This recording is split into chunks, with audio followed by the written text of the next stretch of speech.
Again, everyone, welcome to today's webinar today. Good morning or good afternoon, depending where you're joining us from. Next slide, please. And welcome to our webinar for today, Supported Education Services, a Pathway to Cap and Gown for College Students with Mental Health Conditions. This is session 3, Supporting Students to Thrive in Higher Education. This webinar is sponsored by the Northeast and Caribbean Mental Health Technology Transfer Center, or MHTTC, and we're housed at Rutgers in the School of Health Professions in the Department of Psychiatric Rehabilitation and Counseling Professions. My name is Kati, and I'm the project coordinator here at the center, and we'll be introducing our center and our webinar presenter for today. The MHTTC is funded by SAMHSA, the Substance Abuse and Mental Health Services Administration, to enhance the capacity of the behavioral health workforce to deliver evidence-based and promising practices to individuals with mental health conditions. Next slide, please.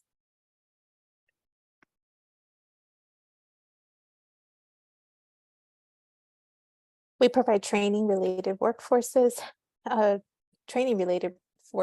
to provide effective services to people with mental health conditions. We also utilize our supplemental funding to support school teachers and staff to address student mental health. We also offer training programs on EBPs, wellness and recovery, school mental health, Hispanic and Latinx mental health education.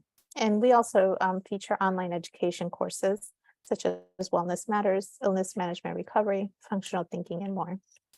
Next slide, please. Just as a reminder, all of our services available are at no cost to you, including our training programs, products, technical assistance, and resources. Next slide. If you're interested in staying up to date with the events and products that our center is providing, we ask that you please sign up to receive our email communications. You can sign up by scanning the QR code that you see on your screen. Next slide, please. Following this webinar, you'll be asked to complete a brief survey. We value this feedback and use it to improve our activities and inform future activities. The surveys are also important because of our continued funding is linked to their completion. So we thank you in advance for your participation. Next slide, please. As mentioned before, we would just want to let you know that this webinar is being recorded. The didactic portion, we will pause the recording when it becomes interactive.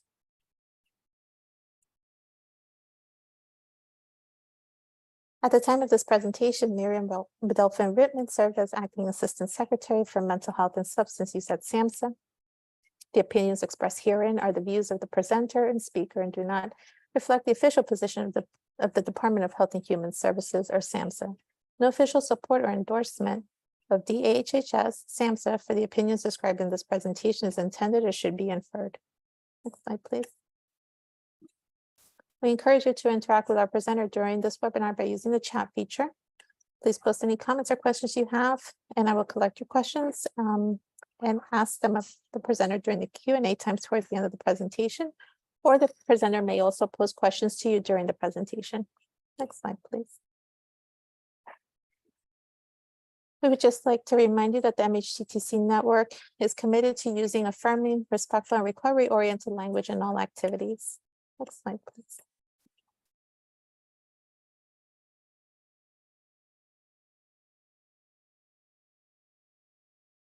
And also, just as a reminder of the 988 suicide prevention hotline, suicide and crisis lifeline, for people experiencing suicidal, mental health, substance use crisis, or experiencing emotional distress, for people concerned about someone in crisis. Next slide, please. Now let's begin our webinar. We have with us Amy Banco with us today. Amy is a lecturer in the Department of Psychiatric Rehabilitation and Counseling Professions at Rutgers University. In addition to providing course instruction, Ms. Banco is a trainer and consultant at the Integrated Employment Institute of Rutgers. Within this role, she facilitates trauma-informed supported employment and supported education training and technical assistance to enhance practitioner competencies and program outcomes. She is a co-developer of the first mobile outreach supported education program in New Jersey and has amassed over 15 years of experience in the implementation, supervision, and evaluation of supported education and supported employment services. Previously, Ms. Banco was a clinical contributor on 3 NIDI LRR funded studies focused on post-secondary education and employment for individuals with mental health condition. Additionally, Ms. Banco is a co-author of a best practice manual for providing support education to transition-age youth and young adults with mental health conditions. She serves as a co-investigator on 2 federally funded NIDI LRR studies on post-secondary education, supporting education implementation, mental health conditions, and trauma. Ms. Banco uses her lived experience of a mental health condition to inform her roles as an instructor, scholar, and a clinician. So again, welcome everyone, and I'll turn it over to Ms. Banco. Thank you so much, Kati, for that wonderful introduction. I'm so excited to be here with you folks today. I know how busy you all are in the provision of services. And so to carve out 90 minutes to learn a little bit about the provision of supported ed, inform your practice, and hopefully incorporate some of this work into your practice, I'm just so appreciative of that. If you are able to, access the chat at the bottom of your screen, go ahead and just give a welcome. Where are you from? What is your role?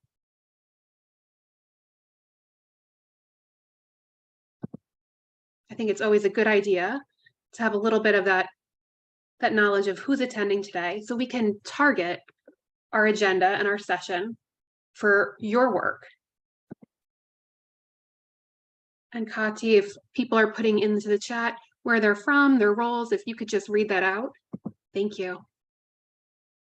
So for today's session, we're going to be looking at a 90-minute webinar, and this is the last piece of a 3-part series on support education.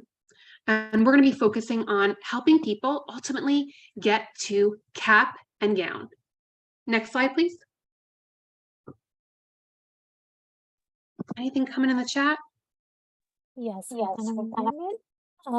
So we have folks from New York State, resource specialist, Catholic Charities, Delaware House, the Office of Disability Services, vocational specialist from Salt Lake City. Welcome everyone. Fabulous. And we also have someone who works with the Dean of Students here at Rutgers University and St. Clair's Hospital in New Jersey.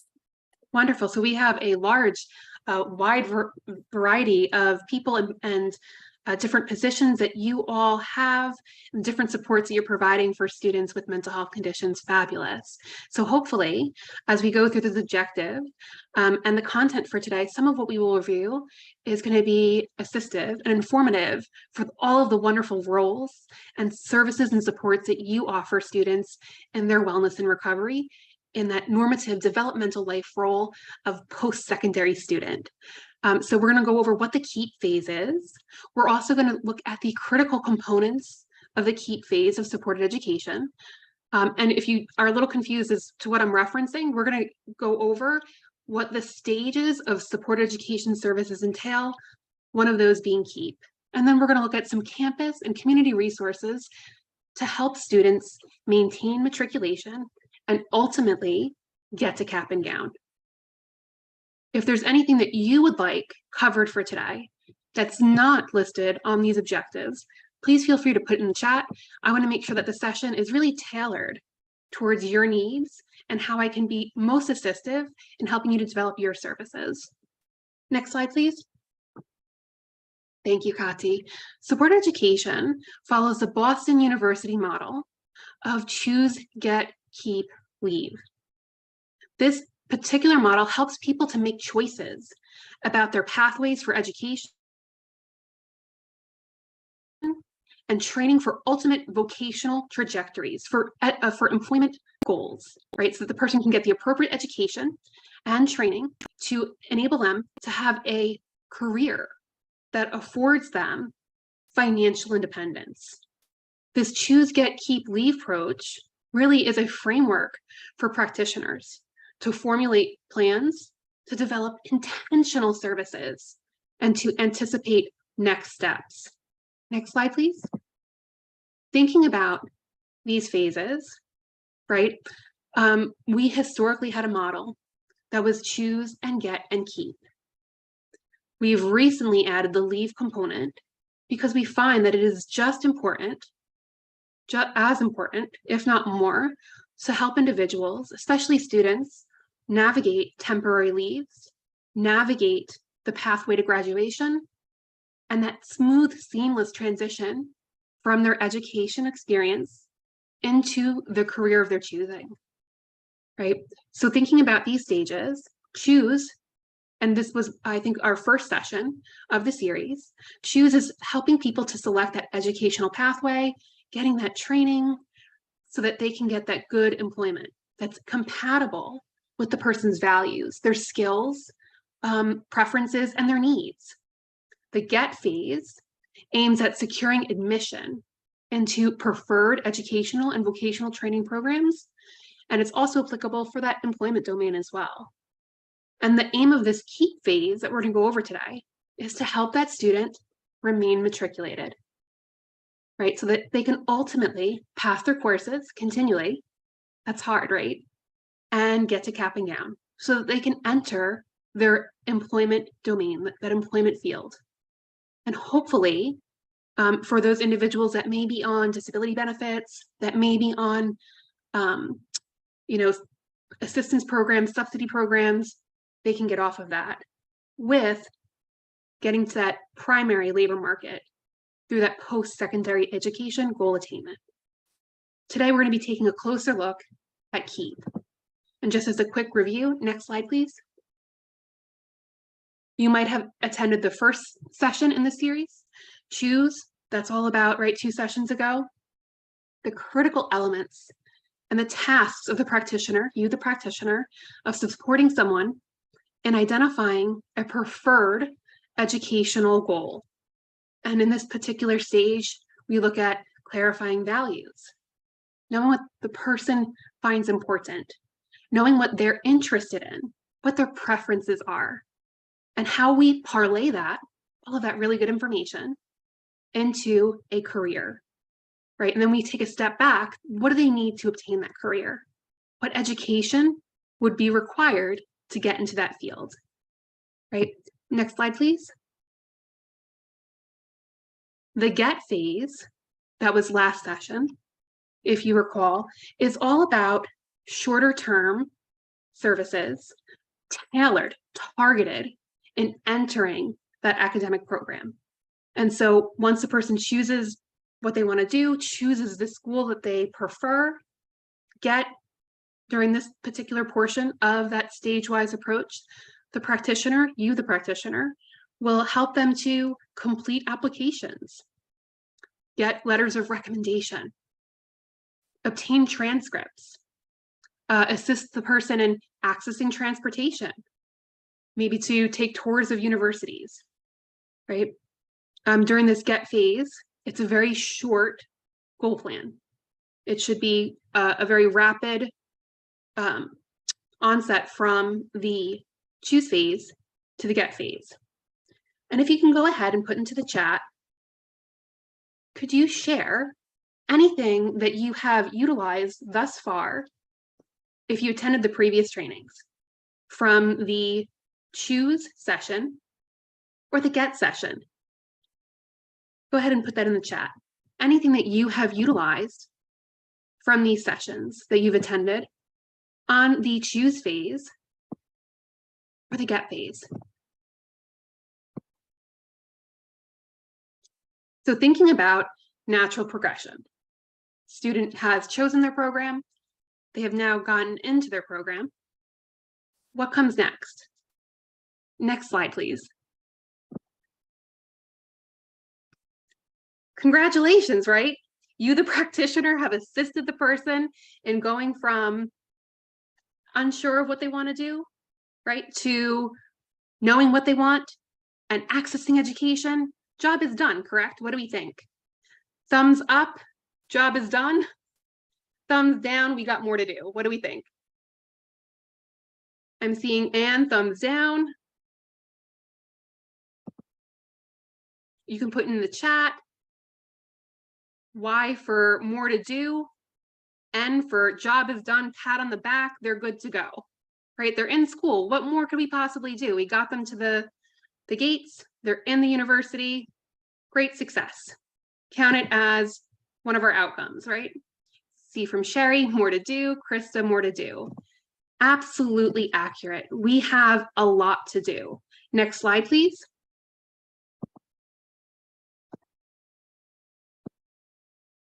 So thinking about, right, what our work should focus on and why we have so much to do. Thinking about the specific population of students, we have such high rates of dropout or stop out without graduating for students with mental health conditions. A 2012 NAMI study, when they were interviewing and surveying students as to why they left their post-secondary education programs, 64% of them cited a mental health condition. Right? These are astonishing dropout rates. We know that graduation rates for students with mental health conditions are lower than any other disability group. And when students indicate that they're taking leave from attending college or university, according to a 2014 study, the #1 reason students give is a mental health condition.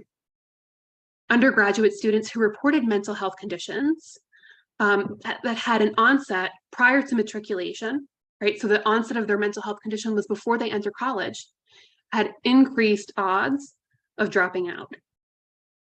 And students with mental health conditions report less engagement on their college campus and poorer relationships with their peers, classmates, and these factors are associated with decreased graduation rates. So dropout rates really are exacerbated for this particular population of students with mental health conditions. And we know that these students also feel like they're not supported by their institution effectively. When we think about students stopping out, dropping out, and such high dropout rates for students with mental health conditions, there are far-reaching consequences outside of just ending an educational program. Thinking about that, and you guys can put this in the chat, what would you think are some of the long-term consequences for students with mental health conditions dropping out and not returning to their academic program? Long-term consequences. We know short-term consequences, they're no longer enrolled in school. What are some of those long-term consequences if they never return? Go ahead and put that in the chat. I see from Anne, lower income. Yes, Anne, absolutely. Lower income. And I'm assuming that means their ability to earn, right? Their ability to obtain employment and earn a livable wage. Absolutely. Thank you, Anne. Spot on. Krista, social supports that could have been found in school. Yeah, they absolutely had a missed opportunity to develop some lifelong social connections. If we were to take inventory of our social capital on this call, how many of us have friends from college?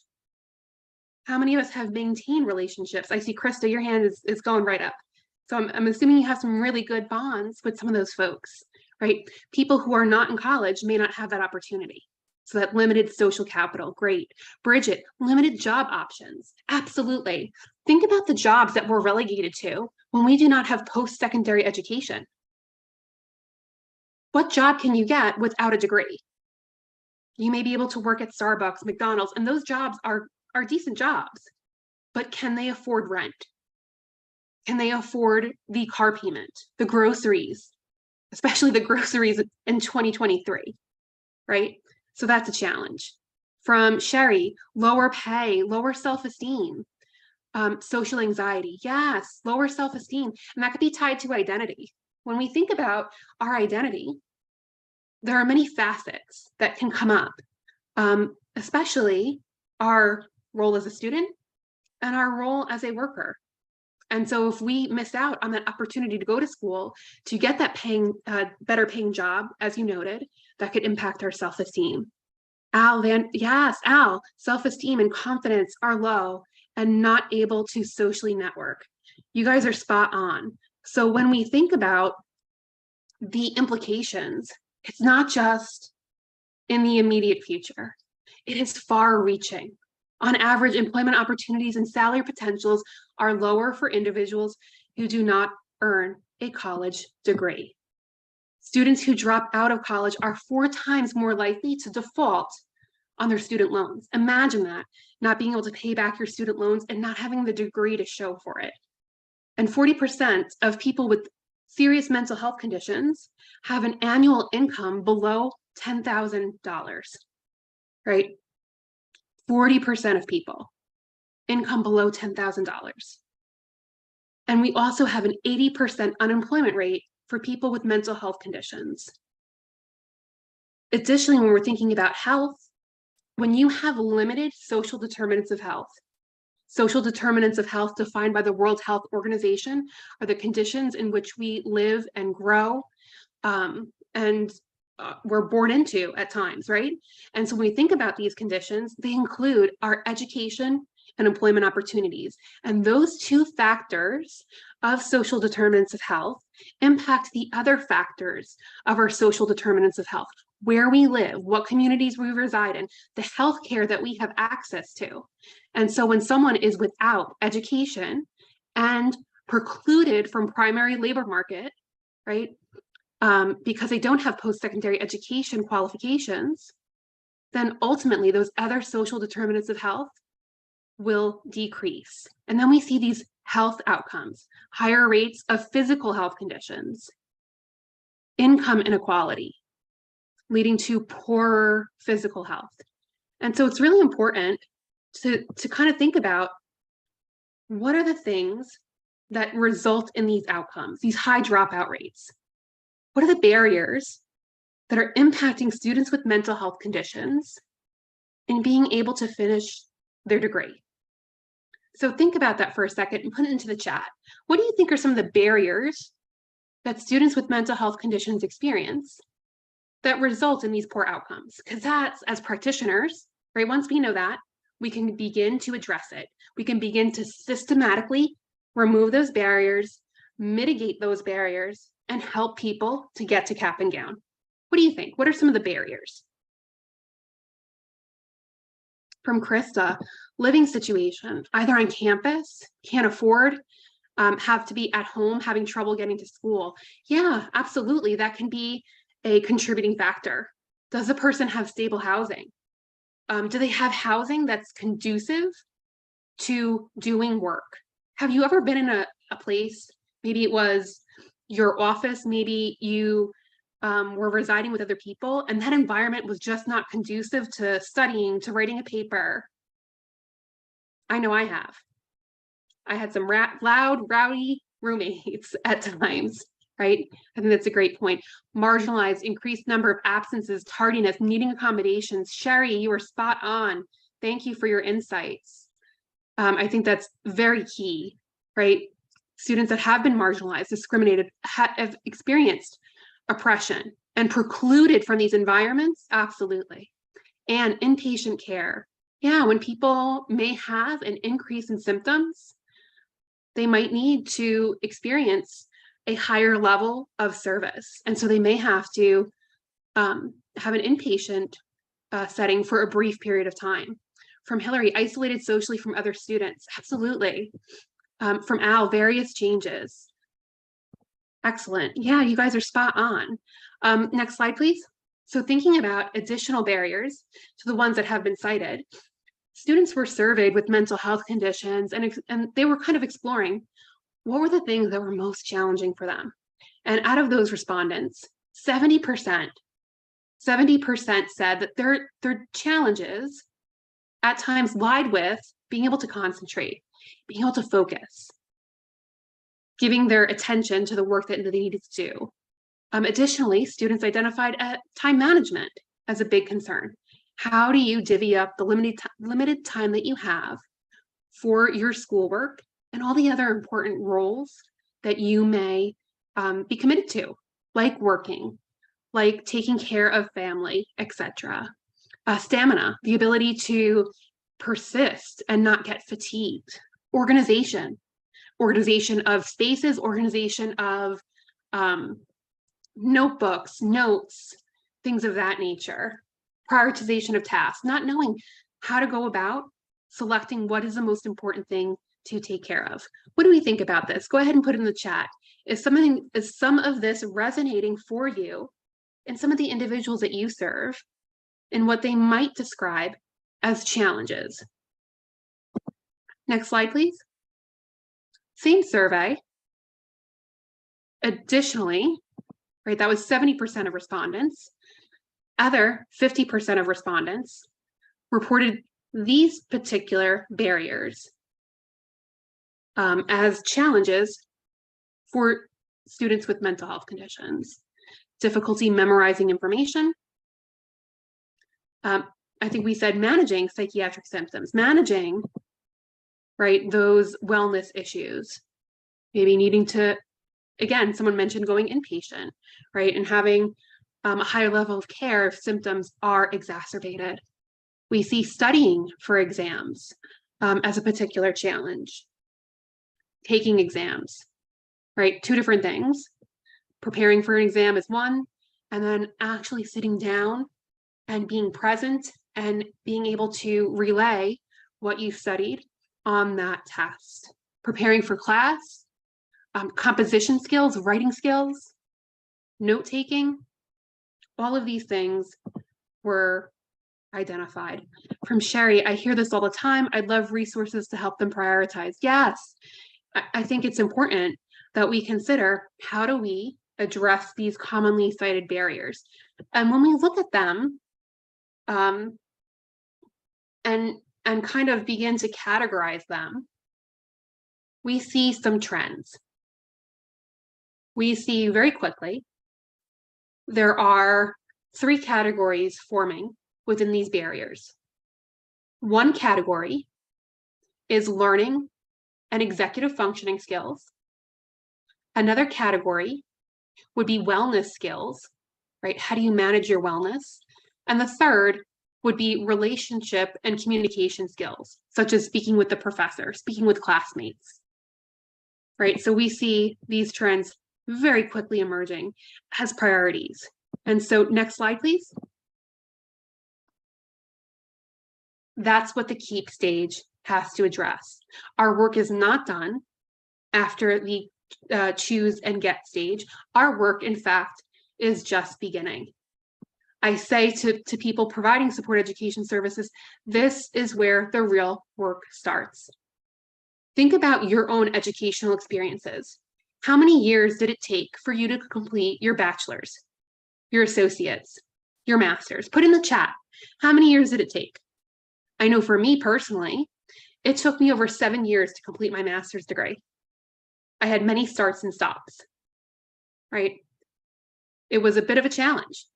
And so I had to maintain motivation. I had to maintain my student and academic skills for that long duration of time. What did it look like for you? You guys can go ahead and put that in the chat. And so the KEEP phase in supported ed is the most essential component of services aimed at enhancing academic success for these post-secondary students, particularly, right, those who are experiencing these mental health conditions, as well as those intersecting identities that may have also historically been marginalized, oppressed, or precluded from higher education. Think your first-gen students, think your students within BIPOC communities and cultures, think your students who are a part of the LGBTQIA+ community, right? And so we are looking to support these students and all of their intersecting identities in this phase of service to ultimately help them get to cap and gown. When we think about the key areas of focus, first is skill development.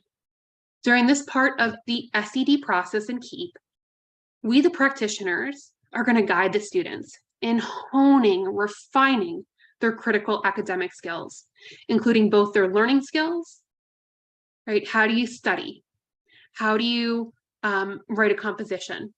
As well as the executive functioning skills. And we're going to get into executive functioning skills in a moment. But those are the skills of our higher level cognitive processes, and we use them every day. Think about what you needed to do to get to this training. you relied heavily on your executive functioning skills. In every life domain, we are using our executive functioning skills. And so without these skills, you could be the smartest student in the classroom, but without these skills, you will experience challenges, right? These skills involve organization, time management, goal setting, problem solving, being flexible, navigating a challenge with that, cognitive flexibility. This is crucial for academic success, even for employment success. We also see in the KEEP stage, developing wellness skills. SED practitioners want to help students to develop essential wellness skills to build and maintain optimal wellness. This can include things like stress management, self-care, healthy eating habits, physical activity. Anything that the person can use, can leverage, that fits with them, works well with their preferences to build optimal wellness. We also see relationship skills, communication skills as key. Right? These interpersonal skills can include negotiating, conflict resolution, introducing oneself, sharing in class, asking questions in class, right? All of these things are critical as a student to be able to form positive relationships with their peers, with their professors, and to ultimately foster a supportive academic environment, right? Then we see, in terms of KEEP, another big piece in this three-prong approach is accommodation, education, and development. This is so crucial. There are many resources that we can link students to, but there is only one resource on community campuses or college campuses that are specific to students with disabilities. And this is going to be the disability services, right? Sometimes on some campuses it's called Office of Disability Service. And this helps students to access their legal right of reasonable accommodations. And we're going to get into that in a moment. Lastly, we see resource linkage. This is the assistance in getting connected to both on-campus services and supports and services and supports within the broader community setting. I think it's crucial that we practitioners can effectively link people to other supports and services. We can't do it all. We don't provide it all, right? And so we talked about some barriers previously in the chat. Some of those we can address, others we have to link out, refer to. Ultimately, our role in the KEEP phase is of paramount importance. Us, the practitioner, we have to work as an advocate. We have to be a broker of collaborative support services. We act as mentors, counselors, and ultimately, we should be a strong support system for the student.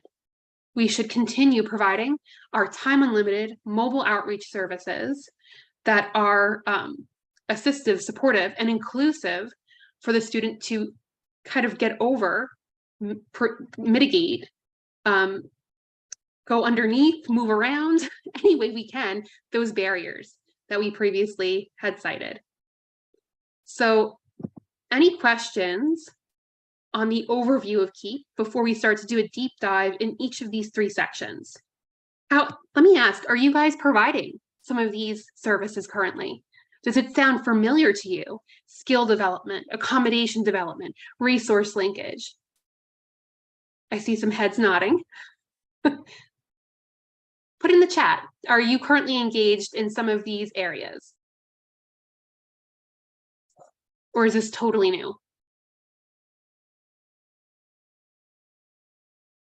And while we're waiting, Kadi, could you just go to the next slide, please? Thank you. From Martha, wonderful accommodations. Yes. Sherry, working on that wellness piece. Awesome. Pamela, resource linkage at the Dean of Students. Excellent. Yes. That is a big component of your particular role. Thank you. So hopefully what we're learning today can add to some of that existing knowledge or fill in the gaps if some of this is new. So thinking about executive functioning skills. These skills refer to a set of mental processes that ultimately help us to function. They are higher level cognitive processes, and they're used to perform tasks such as planning, organizing, strategizing, paying attention to things, remembering details, remembering to remember, right?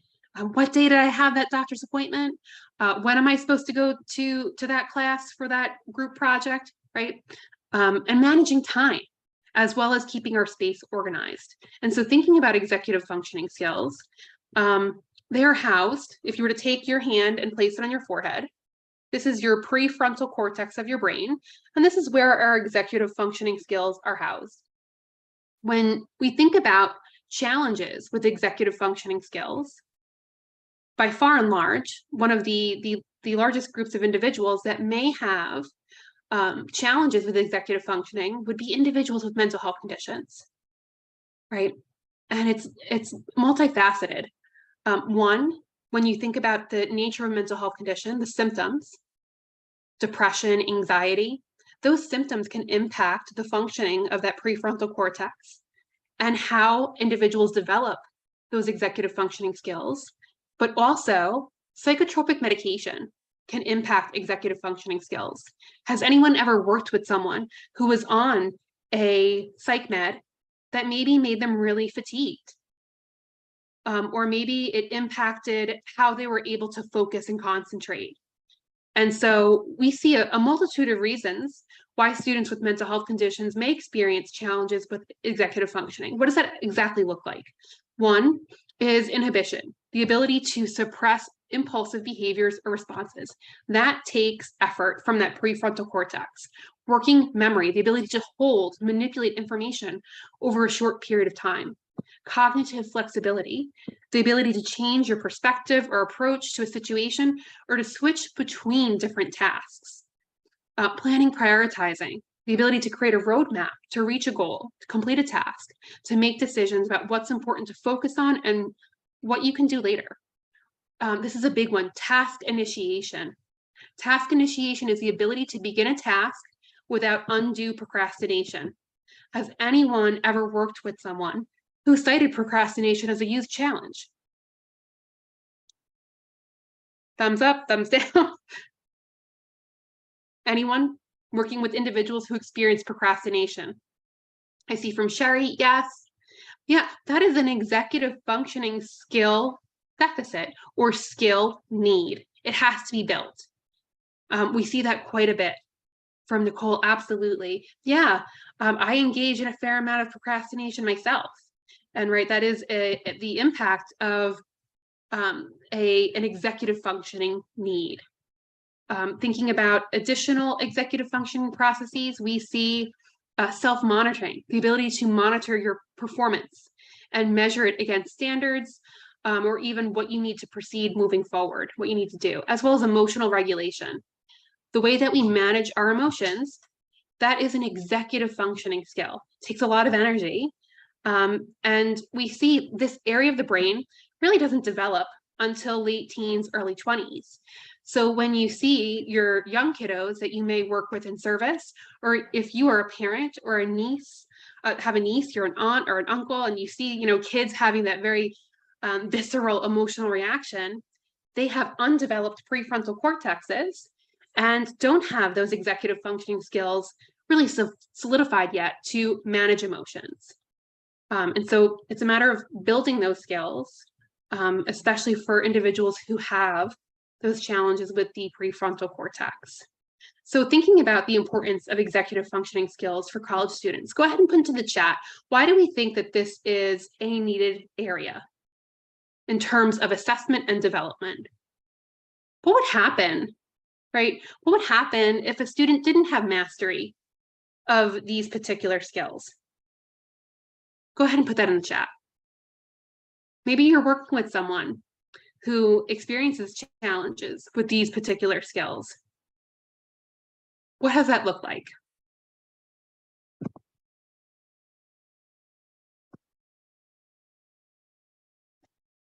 Okay, I see some things coming in. From Sherry, they would not be able to complete their work in a timely manner. Absolutely. Pamela, academics will, yes, Pamela, spot on. You and Sherry both, their academics will suffer. You can see how executive functioning skills are a critical core component to being a student. They could become overwhelmed and shut down. Absolutely. Absolutely, Anne. Great point. Why bother? Why bother? A person may have that like self-defeatist attitude. From Jenna Rose, higher ed has much less structure than K-12. Students struggle with unstructured time. Absolutely, Jenna. Wonderful point. When you are seeing students in that unstructured environment, that requires a lot of self-directed effort in creating structure and creating organization, creating a schedule, time management, prioritization. If you are in an unstructured environment and you do not have executive functioning skills, you will not thrive. But the good thing is that we can support students in building, right, these particular areas. So we're identifying very quickly importance of these skills, academic success, right? Being able to navigate their academic experiences successfully. And so when students with mental health conditions experience these deficits, it's important for us to assess and to teach. Next slide, please.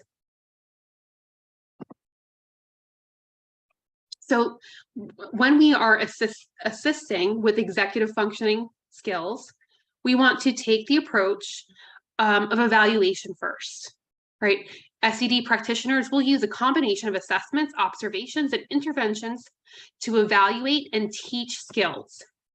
A broad overview of this process would look like the following. One, you can use standardized tests if you have the proper credentials to do so and you have access to these tests that cost additional money, right? These measures could include things like the behavior rating inventory of executive functioning, the acronym BRIEF, or the comprehensive executive functioning inventory. Again, you may have to have proper credentials to use these, and they cost considerable money to access. In absence of these formal standardized tests, what can we do as practitioners? Direct observation is really great. So observing a student to see what it looks like when they're taking notes, to observe a student and what it looks like to prioritize tasks, to manage time, sitting in tandem side by side, looking to see how is this playing out. I remember I was working with a student in support education, and they were saying, I take excellent notes. I'm an excellent note taker. And I took them at face value. They're taking good notes. They prepared for an exam by reading their notes. And when they took the exam, they tanked, right? And so in kind of doing a post-mortem to see like what happened, we looked at the notes, and this student was trying to write everything that the professor was saying verbatim, trying to write down everything word for word. Thinking about effective note-taking, thumbs up, that's an effective strategy. Thumbs down, trying to write things verbatim, not so much an effective strategy. What do we think? Thumbs down. Yeah, I see. Thank you, Krista. So absolutely, they weren't able to take effective notes. And so observing the note-taking process was very assistive. And it's important that we couple that, right, that observation with self-report, as well as what the person is saying about others reporting of their particular skill sets. So we can, as SED practitioners or someone incorporating SED into service, we can ask the person, what does it look like when you're trying to calendar? What does it look like to transcribe your syllabus into your calendar? What does it look like to create a to-do list? Going point by point, asking the person where they rate themselves, and then what the feedback they received from professors, maybe from classmates, right? How are they observed and viewed by their peers and by individuals who are assessing them, grading them, right? So that's self-report and self-report of third parties. We can also look at their academic records to get a sense of what their academic performance has been, looking at unofficial transcripts and having a good open-ended discussion about how their performance has been, where their strengths are, where challenges have lied, can be very insightful, right? So a combination of of these 4 approaches, standardized testing, direct observation, self-report, review of records, can give you good insight into executive functioning skill sets. When teaching executive functioning skills and compensatory strategies to offset these particular areas of need, we want to provide explicit instruction, right? We're going to go into that skills teaching portion of our role. So breaking down the steps, this is how we calendar, right?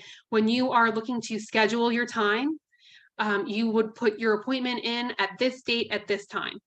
The appointments that you should be putting in your calendar would look like classes you're attending, assignments that you're going to work on. When are you writing this paper, right? This paper is 12 pages. How many days this week are you going to put in your calendar that you're going to work on writing that paper? Very specific. We want to look at each step of the process. We want to model and practice when we're skill teaching executive functioning skill sets, right? So we, the practitioners, demonstrate the use of the executive functioning skills in a task, and then give the opportunity for the student to practice the skill, and then we can offer feedback. What were their strengths, and what do they further want to develop to build that particular executive functioning skill? Great job. You put your appointments in your calendar. I see that you didn't set a reminder. Would you consider setting a reminder in your phone on your Google Calendar so that it alerts you when you have to do this particular task for school? We also want to work on scaffolding. This is breaking down tasks into I just combined smaller and manageable.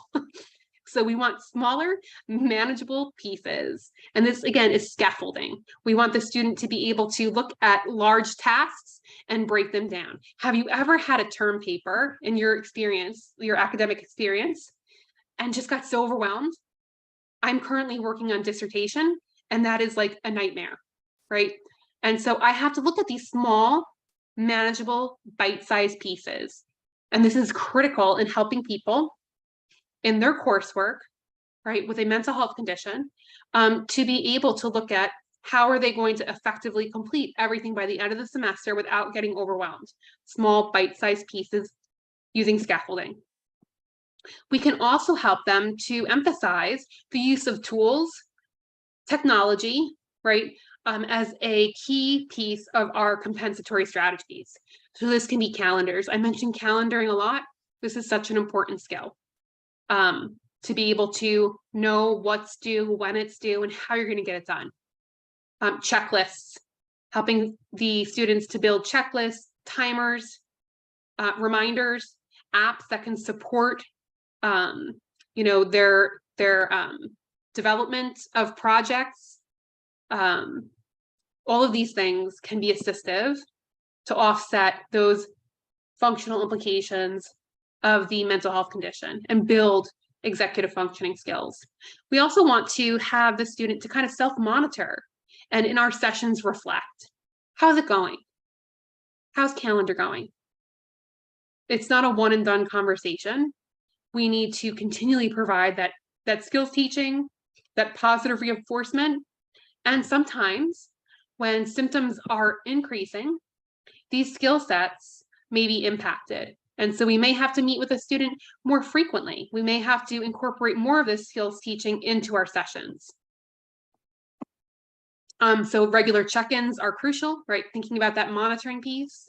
Practitioners such as ourselves really need to maintain contact with the student to review their progress, address concerns, and modify strategies as needed, and reevaluate as needed. So what do we think about executive functioning skills teaching? Is that something that we could incorporate into our services? Again, this is applicable for all life domains. Think about how you use these skills with socializing, making plans with friends. How do you use these skills at home, taking care of the environment you live in? Knowing, okay, what do I have to prioritize? Should I do the dishes or should I do laundry? Well, I don't have any clean underwear right now, so I probably should do the laundry, right? Thinking about how we use these skills in our day-to-day work life.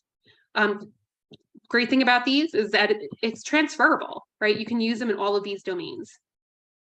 Go ahead and put into the chat any thoughts about executive functioning skills teaching, how you might do it, what that would look like, if it would be beneficial in the work that you do.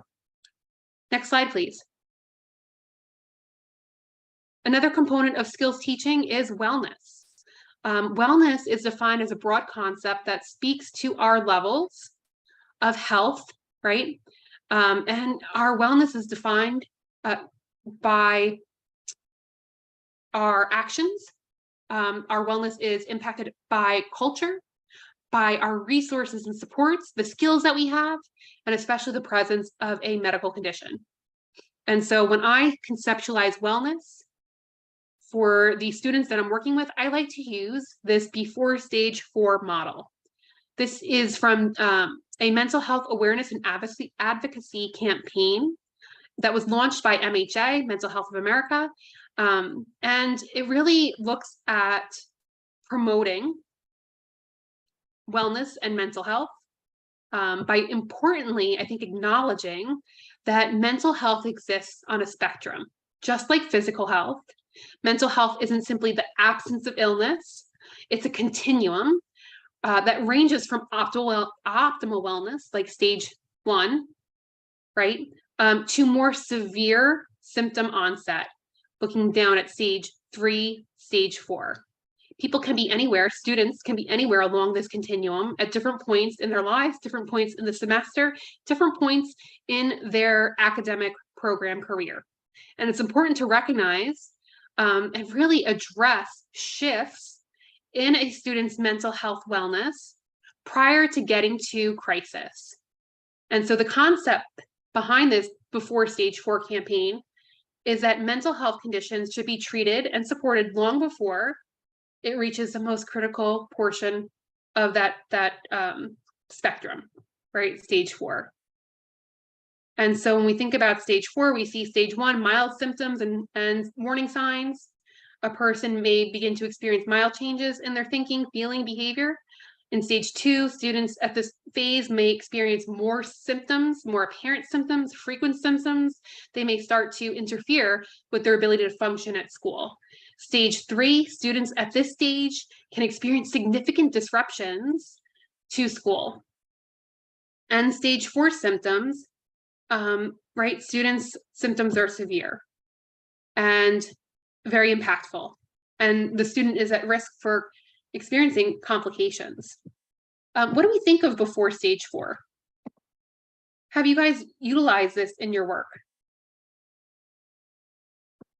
Yes, no, go ahead and put it in the chat. Would this be something that you would incorporate in working with students to kind of give that visual of the spectrum of wellness? Next slide.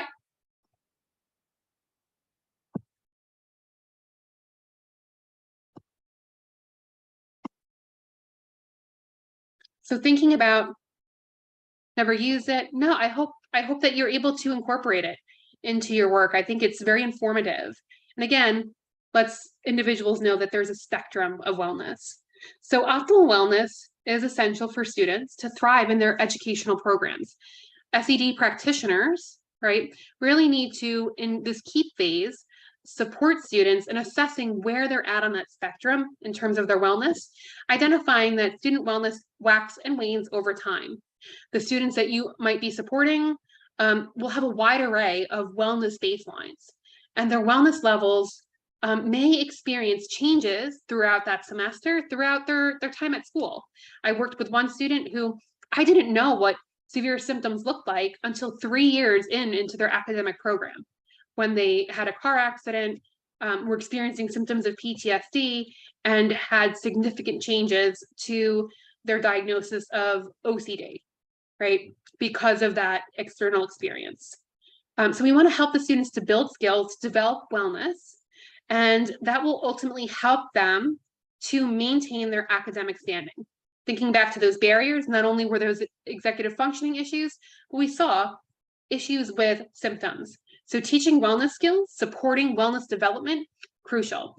We can do this many ways. My favorite are listed here. WRAP, Wellness Recovery Action Plan. Who has utilized WRAP before? Wellness Recovery Action Plan by Mary Ellen Copeland. This is an evidence-based practice that was designed specifically by a person with bipolar disorder who was tired of hearing, you'll feel better when. You'll feel better when you have the right medication. You'll feel better when you have the right combination of medication, the right dosage. Mary Ellen Copeland believed that there's more to her wellness than what lies in a bottle. And she wanted to take charge of her wellness. She wanted to be empowered.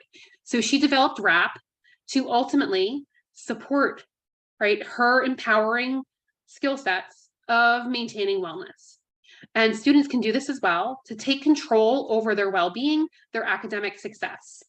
WRAP starts with a section on maintaining wellness and wellness toolbox, where students identify what they are like when they are well and what those tools are to maintain wellness, right? So think about what you do every day to stay well. This is what WRAP will have students explore. Put in the chat, what do you do every day to stay well? For me, it's important that I have time to exercise every day, to get on a, at least a little bit of a walk in, or maybe some yoga. If I don't do it, I feel it. What do you do every day to stay well? Right, this is the maintaining wellness section of WRAP.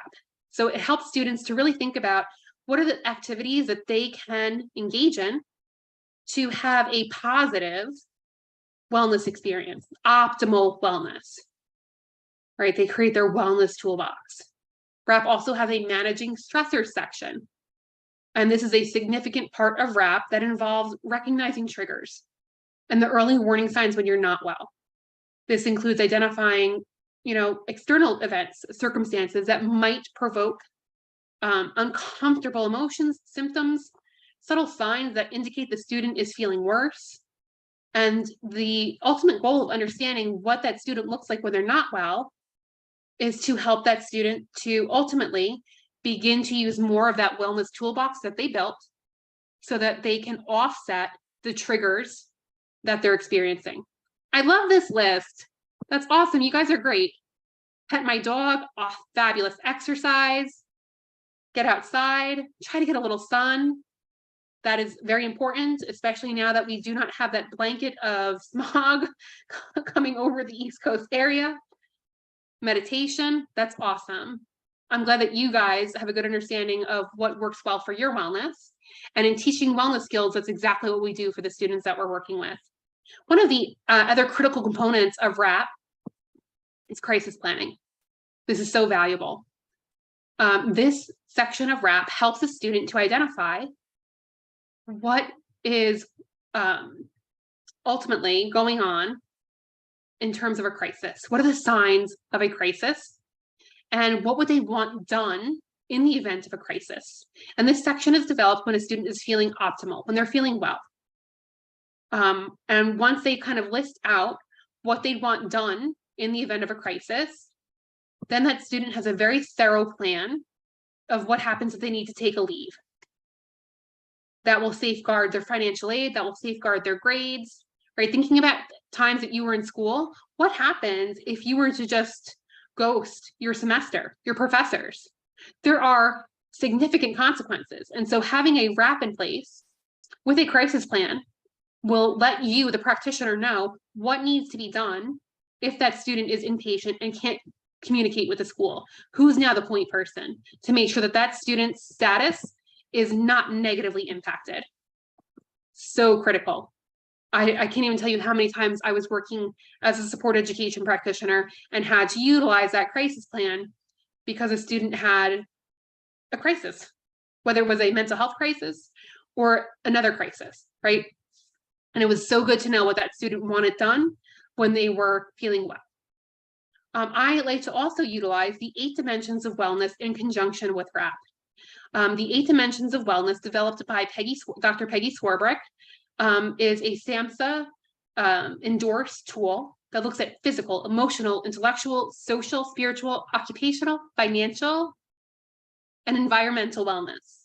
And this is incorporated into the WRAP, right, to create a holistic and comprehensive approach to student well-being. And so you can support the student in looking at all of these domains of wellness and putting that into the WRAP. When I asked you, what do you do for wellness? You were very specific, maybe citing one domain. People said exercising, people said getting sun, petting their dog. Well, if I were to prompt you Tell me what you do physically, emotionally, intellectually, socially, spiritually, financially, right? Occupationally, environmentally, you'd have a more comprehensive plan. And so I fold the two together to help students build a very comprehensive plan, strategy to support their mental health wellness, right? Any questions or concerns about how you would utilize this? The 8 dimensions of wellness and WRAP.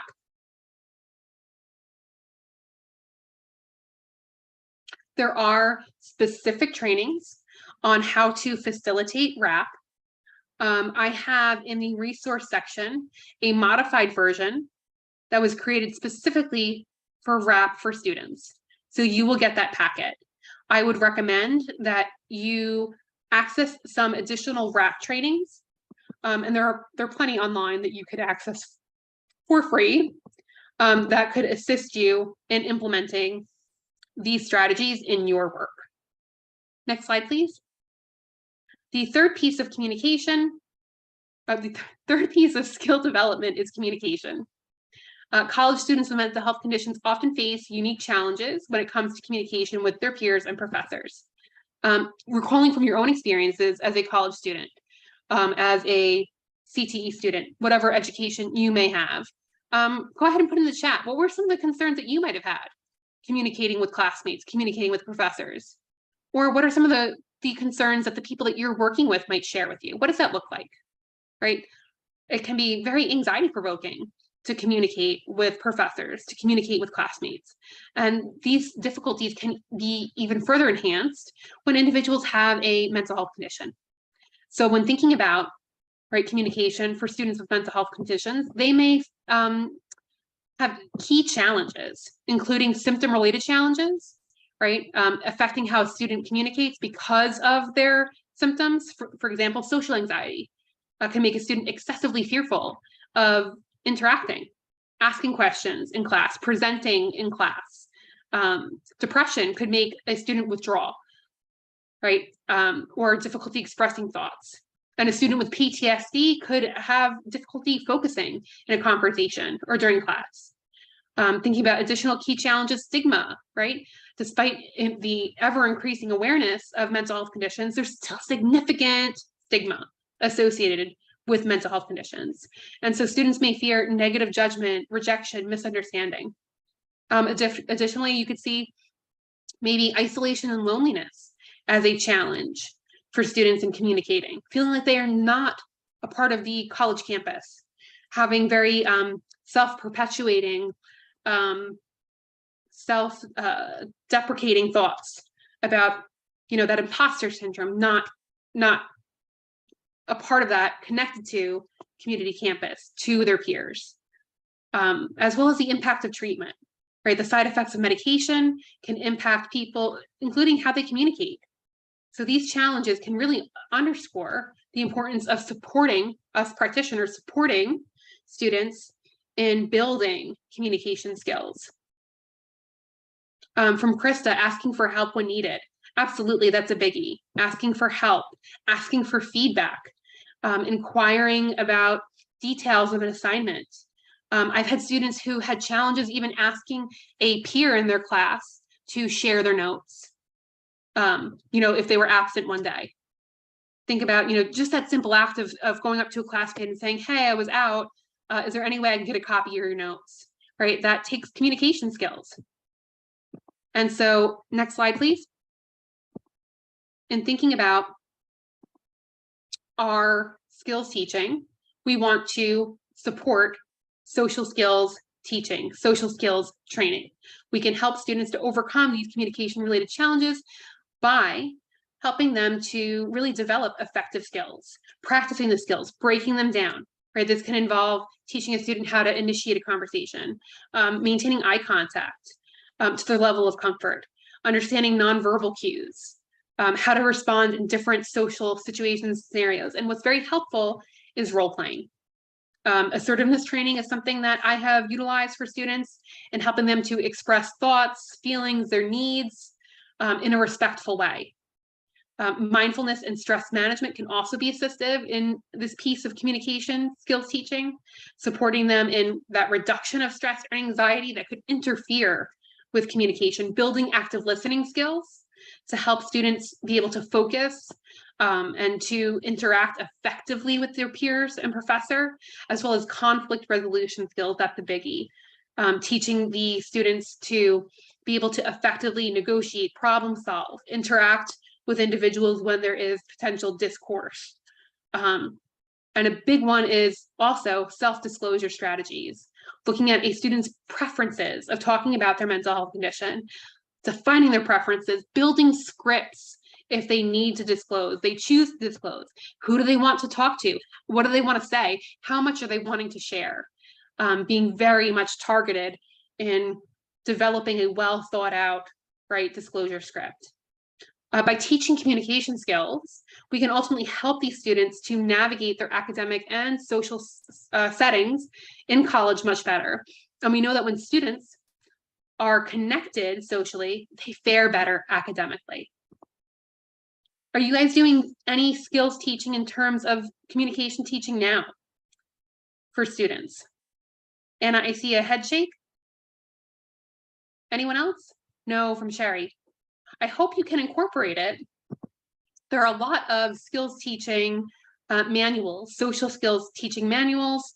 The one that's coming to mind that I've used, and it's targeted for students or individuals with schizophrenia. It's called Social Skills for Schizophrenia by Bellamy, but I've used it for students with varying mental health conditions, and it is a targeted step-by-step approach to teaching specific social skills. Next slide, please.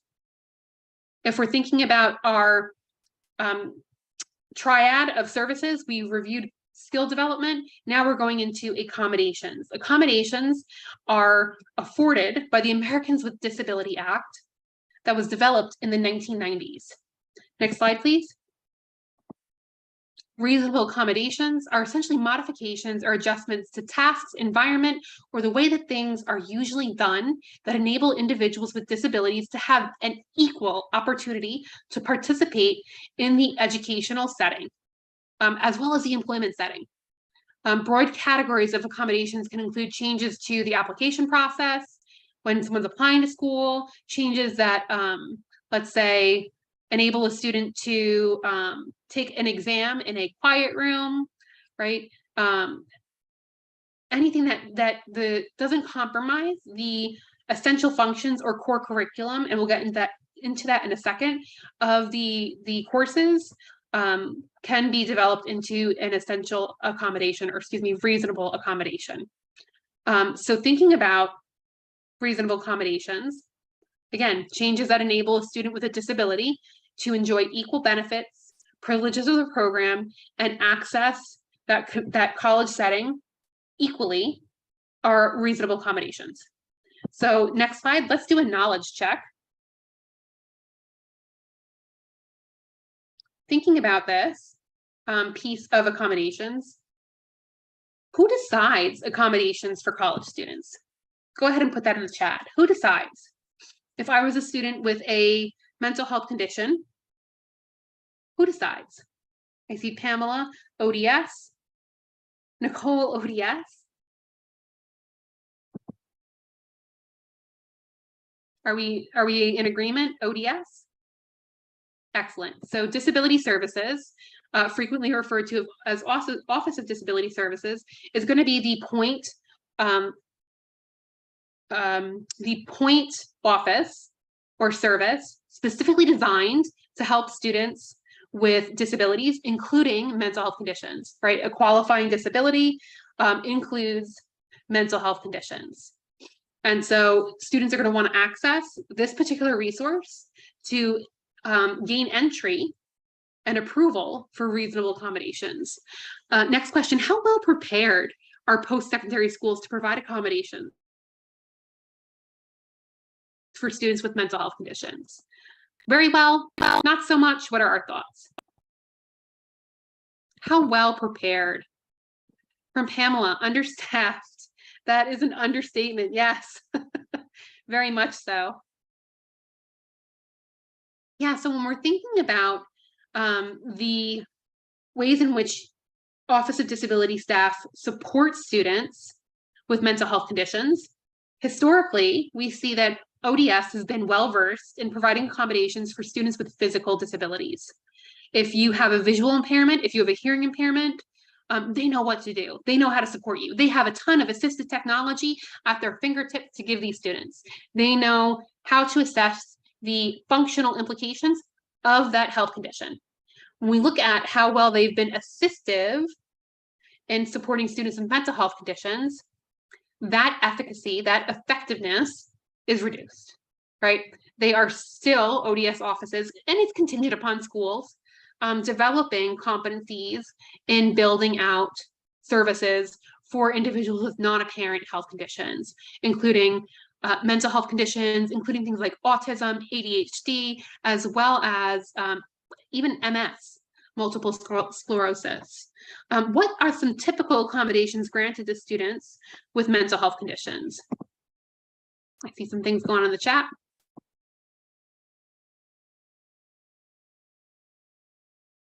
I did not realize you can ask for an accommodation to apply to the college before you're accepted into the college. Yes, you can have an accommodation to access entry. Yes, some professors are not too informed or biased. Unfortunately, that's very true.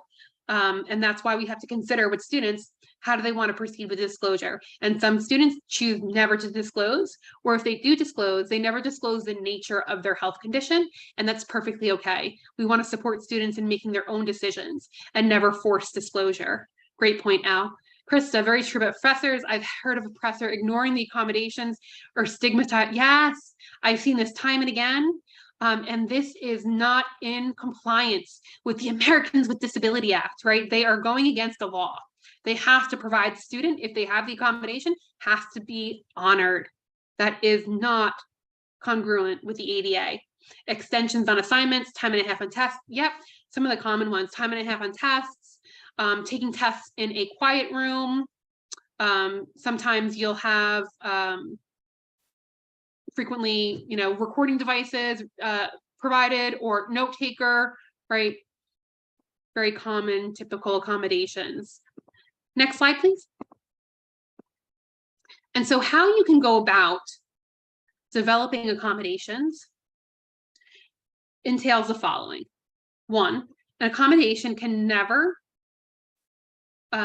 compromise the standards, the curriculum standards, or the essential functions of the class. Let me give an example to make the point. I am a student that has social anxiety. You are my provider, and you write a letter for my accommodation to not give a presentation in history class to my class, but instead to give the presentation to my professor alone, right? I am also in a class for public speaking, and I ask you to write the same letter to my public speaking professor, asking that I never present in front of the class, just the professor. Which example that I provided is jeopardizing the curriculum standards for the class? Which example that I provided is breaking the curriculum standards for the class? The history class or the public speaking class? The public speaking class. Excellent. You guys are brilliant. Yes, absolutely. Public speaking class, because the nature of the class is grading me on my public speaking abilities. And so when we are developing accommodations, we need to see the syllabus. That's where those curriculum standards are. Anytime you're working with someone, ask for the syllabus. What are those curriculum standards? We need to progress in looking at the functional implications of the mental health condition. And I have a slide on that to go into detail of that formula. And we need to include the variance in the symptoms. What do I mean by that? If I were to create, let's take me again. You're working with me. You're all my support education practitioner. And I am at stage 1 of that stage 4 model. And you develop accommodations for me based on stage 1. But now it's mid-semester and I'm at stage 3. Are those accommodations going to be assistive? Still, maybe. But the accommodations that were developed were not developed considering what severe symptomology might look like. Does that make sense?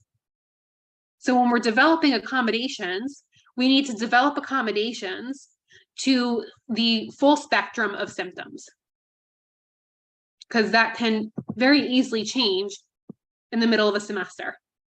Next slide, please. So what's this piece on functional implications of the mental health condition? What is that? Well, that's how the mental health condition impacts how the student can function, how the student is able to student, right? What do those symptoms look like? And what does it mean for the classroom setting? So it's not important to me to know the diagnosis. If a student has depression, that's not terribly informative for me. It's not important for me to know that the student, or it's not terribly informative, I should say, that I know that the student experiences, let's say, lack of concentration because of their depression, right? I need to know how that depression and that lack of concentration impacts the student in their ability to engage in their role as a student. And that might be when I take notes, I lose focus. So now I know a functional implication. A functional implication of depression is that person has difficulty taking notes. In addition, right, that ability to concentrate, maybe they have challenges writing that composition paper. So now I know the functional implication is that they can't take notes sometimes, and they have difficulty writing their essays. And when we know those functional implications, then we can develop accommodations, right? So we look at what barriers does the mental health symptom cause? Do the medications, right? We talked about medications previously. Someone's really fatigued. Well, how does that fatigue impact their role as student? I can't get to morning classes.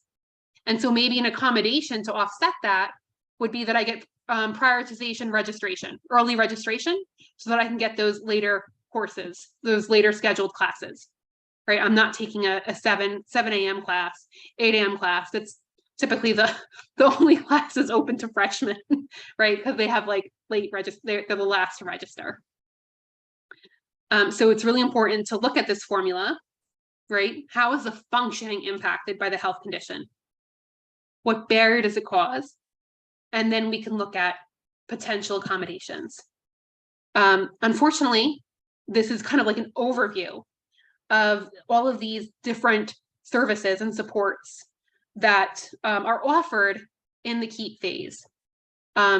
If you are looking at learning more about developing accommodations, we certainly have in the Integrated Employment Institute at Rutgers further sessions on how do you develop academic accommodations. And one resource that we rely heavily on, and it's in our resource section, is the Job Accommodations Network, JAN. JAN has a list of mental health conditions that you can click on to see what are the functional implications and what accommodations offset those functional implications. Now, granted, this is in the domain of employment, but some of these are just as applicable for the domain of education. Again, that resource is JAN, Job Accommodations Network, and I use this in tandem with this formula. Lastly, we are going to look at, next slide, please. In our KEEP phase, linkages to community and campus resources. This is crucial. You are not a sole provider doing everything. You can't, unless you have a machine that can clone yourself. You can't do it, right? So how are you linking people to community and campus resources? What community and campus resources might students be interested in to meet needs, to offset barriers, to get to cap and gown? Put in the chat, what are some community resources and campus resources that you might link a student to? What would that look like?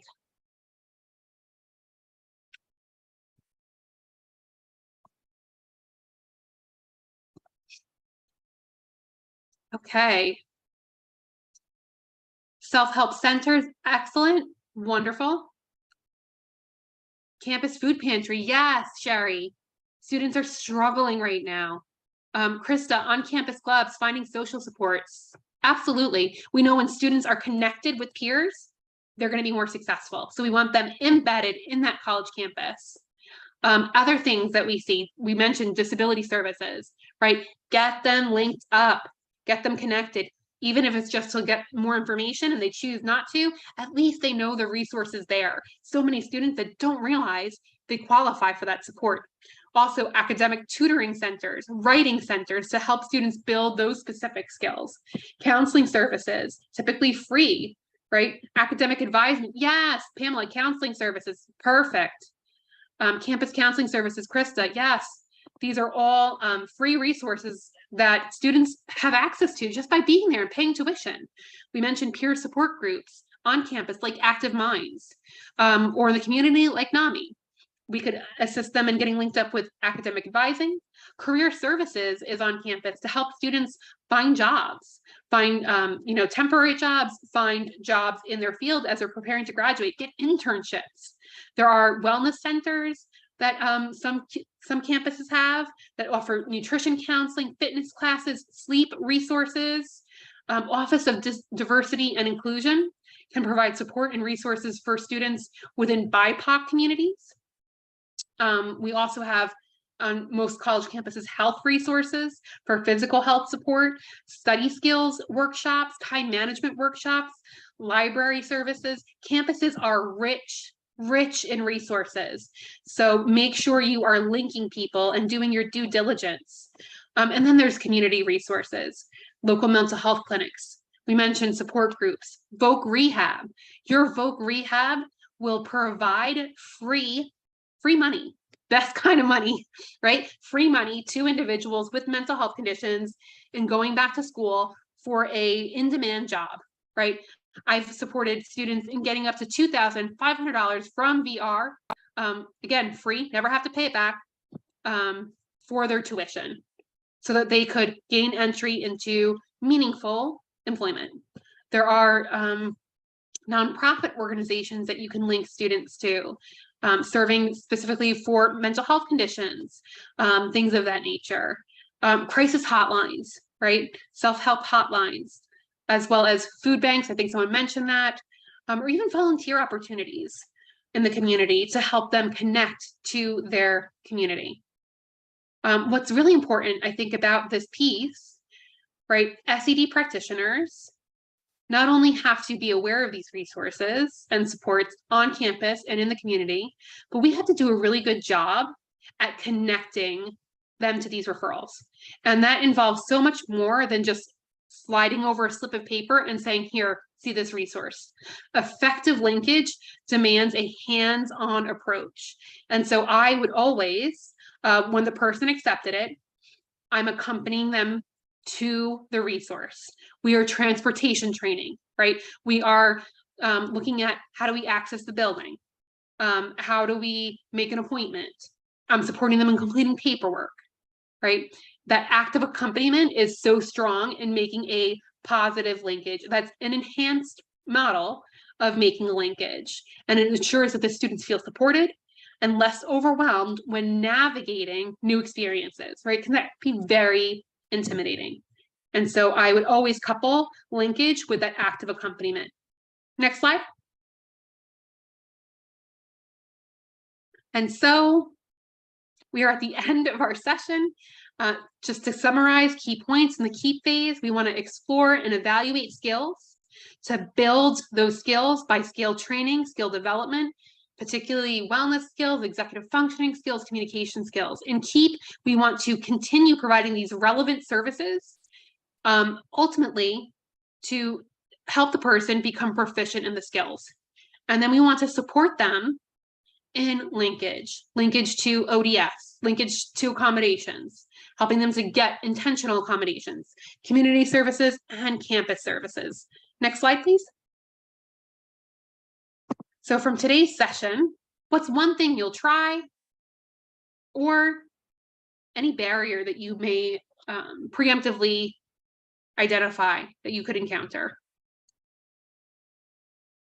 Oh, yes, Sherry, Jan, Job Accommodations Network. Yes, awesome. RAP, Krista, I love it. You'll be getting that link to access the RAP for students. Awesome.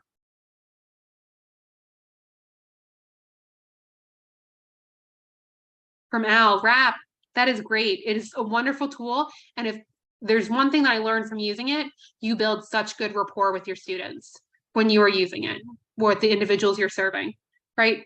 You are learning so much about them, what they look like when they're well, what their triggers are, and how you can best assist them with their wellness.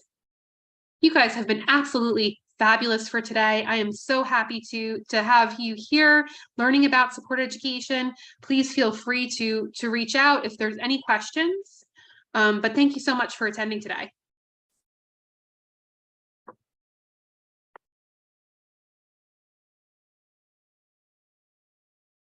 Oh, thank you guys. Thank you very much for all your help and support. Thank you for your amazing service. Thank you. Thank you. Some of the resources, you'll also get the additional handouts and the PowerPoint slides. Thank you, Amy, for such an informative webinar on the third session or this webinar series. As Amy mentioned, everyone will receive a link to the recording of this presentation, as well as a link to to download the slides, the presentation slides in PDF format. At this time, if you could kindly scan the QR code that you see on your screen and to complete a short evaluation survey. We are a SAMHSA funded program. As part of receiving this funding, we are required to evaluate all of our products and services. So we appreciate your honest and anonymous feedback. We also would like to invite you to check out our podcast channel, Toward Wellness and Recovery. We are currently featuring a Flourishing at Work plan for helping professionals, and we are in our second season. So you can find Toward Wellness and Recovery on Spotify, Apple Music, or Podbean. And in the event that you have missed a previous webinar, they are located and searchable on our catalog on our website under Products and Resources. You may access the direct link by also hovering over the QR code that you see on your screen. Or it can be accessible from our main website under the Products and Resource tab.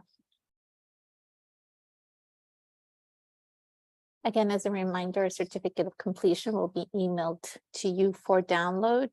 It's an automatically generated link, and you can download your personalized certificate, and you'll receive the link to that certificate within 7 days of this webinar broadcast.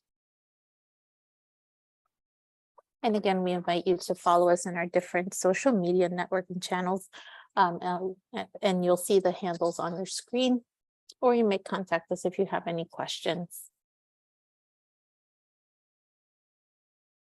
I see a question. Which QR code, Pamela? The survey? Is this, okay. Yes, I can go back to the survey. And I will also share this link in the follow-up email. There's a direct link to the survey as well if you're not able to access it through the QR code. I know some phones are a little bit different when scanning the QR code. So again, I wanted to thank everyone for being with us today. Thank you, Amy, for your wonderful presentation. And we hope you enjoy the rest of your day.